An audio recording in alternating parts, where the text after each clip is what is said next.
Faisal Safar menjadi satu dari ratusan ribu jemaah calon haji asal Indonesia yang tertunda berangkat hajinya karena pandemi COVID-19. Menunggu 1 tahun, harapan bisa berhaji muncul setelah ia diminta KBIH melakukan vaksinasi COVID-19 di Puskesmas Merdeka Palembang. Faisal termasuk dalam kelompok lansia berusia di atas 60 tahun yang jadi prioritas vaksinasi. Vaksinasi COVID-19 menjadi syarat jemaah calon haji ke Tanah Suci setelah vaksinasi meningitis.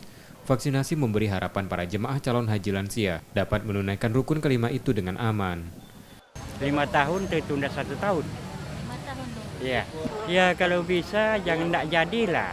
Ya sudah itu moga-moga badan selalu sehat supaya bisa mengikuti segala yang dijadwalkan. Di kota Palembang terdapat 1.200 lansia yang terdaftar sebagai jemaah calon haji. Mereka akan dilayani di 9 puskesmas dengan koordinasi KBIH. Syaratnya membawa KTP serta bukti pelunasan biaya haji. Vaksinasi calon haji akan dilanjutkan pada kelompok rentan dan usia di bawah 60 tahun di bulan April. Ditargetkan selesai pada akhir Mei.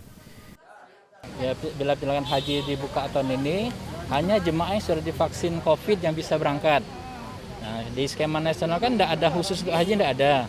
Nah, makanya kita masukkan di dalam kegiatan bulan ini kan untuk lansia. Nah, jemaah haji kita 35% itu lansia.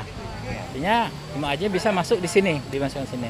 Nah, untuk yang bukan lansia, kita akan masukkan di bulan depan di kelompok rentan. Nah, jemaah haji kita itu termasuk kelompok rentan sebenarnya.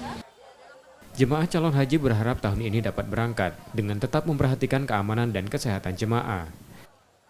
M. Rizky Nurmizan, Kompas TV, Palembang.